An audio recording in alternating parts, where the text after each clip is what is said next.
irraan dhalatee tokkotti intala Oromootti gaaffii koo jalqabaa haawwan Oromoo warra haadha ilmaanii akkuma haawwan keenya warra biyyaa jechuudha. Akkuma haawwan Oromoo haadha Oromoo ishii takkicha qabdu dhabdee haati ilmaan lama guyyaa tokko dhabdee ishii kaan immoo isa dhalate lafatti gattee kan garaa qabdu waliin rasaasa affeerramtee kufteetti.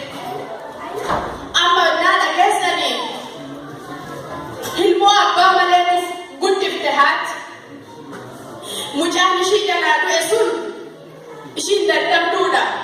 Abbaa malee guddiftee isaa fi obboleettii isaatiin ihan Oromiyaa beektanii biyyoota dabarsaa ture waasa. Ilma ishii akka abbaa warraatti illee jette jecha ishii keessa. Hirkoo ishii ta'ee haadhaa fi obboleettii isaa jiraachisaa jiru. Birasaa isaan diriirsanii haadha ilmoo fi yaada dheereeffoo haallate takka cubbuun ilmi namaa kun lafarratti dalagamee dalagee beekna nurra dalagamaa jira. Haadha ilmoodha iyyaa dhaqxe reeffa ilma kee ho'aa kanarra taa'aa jedhanii irratti dhaana jechuudha. Dubartiin Oromooree warri dhaltanii ilmaan qabdanis ilmoon sun akkuma ani Hoolaandii eegan dhufe maatii sadii as maaliif kan dhufe seetan ilmaan lama qaba tokko Oromiyaa kan argadhe isaa waggaa tokko inguutiin dhiisee biyyaa ba'e odoo Oromiyaa keessa yaa'u hadhaa qabdummaatiin ilmoo waggaa inguutiin sana booda argadhe iddoon jirutti Keeniyaatti lammaffaa Hoolaandii kan argadhe.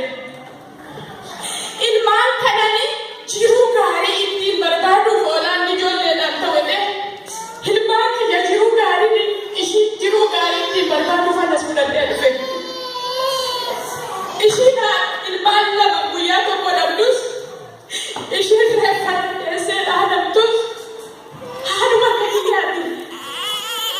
Haadha akka keessaniiti mee nuyi kun dubartiin Oromoo amma qophiidhaa jedhee haadha Oromoo sana boru hirkoo qabdu.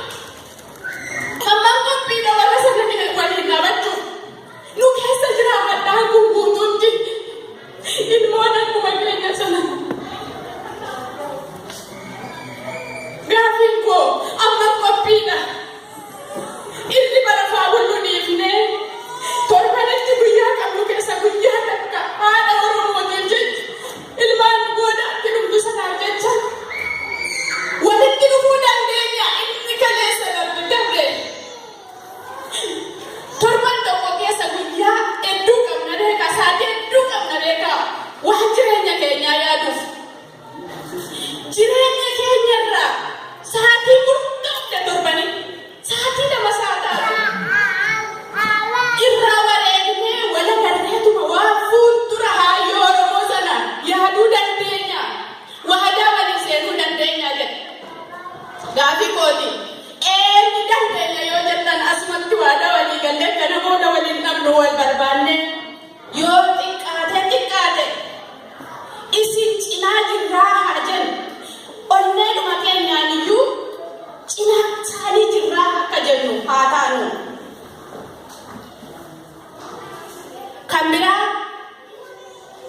ammas dubartiin Oromootti akka yaadaatti waan hin kennu odoo dubartiin Oromoodhaa jabaattee waan biyya keessatti ta'u ani waan hin daganne bara wayyaaneen biyya seente dubartii Tigree tokkoon hin dagadhu ani achi odoo nuti barumsaaf jirru nurratti seente.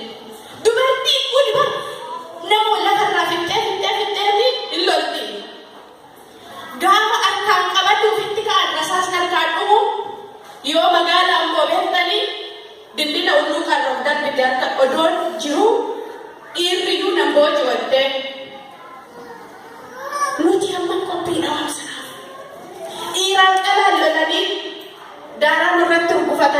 daaraa nu godhaa jiru beekaa. Daaraa nurratti rukufatanii daaraa nu godhaa jiru. Maarree namni daaraa ta'aa jiru, namni dhaloonni abdii boruu dhabaa jiru. Akka keenya kanatti jira. Miti. Mee amma dhugumaan onneen keenya har'a wal bira jira laata? Akkasumatti qabannee isa darbe dhiibnee isa boruudhaaf haa qophoofnu. Ammoo kana afuruu danda'u dubartiin Oromoo dhiirallee deebisuu dandeessi beekaa. Kaleessa seenaa qabna. Haawwan keenya Oromoon sirna gadaa keessatti dhiira wal lolullee lolallee araasii kisiichee ishii qabattee gidduu seentee. Nutiin kun yoo dubartiin manaa jabaatte hilmaan qabna, obboleeyyan qabna, abbaa manaa qabna. Abbaa manaa keenya karaarraa dhabelleeni ati bar Oromoodha. Dhaabbadhu waan ni gargaarnu godhu ijjiruu jennee waliin qabuu dandeenya. Ammam qophiidha waan keenya ani tokko kana jedhe. Kan biraa yaa saba koo sinitti dheeradhallee dhiifama naa godhaa.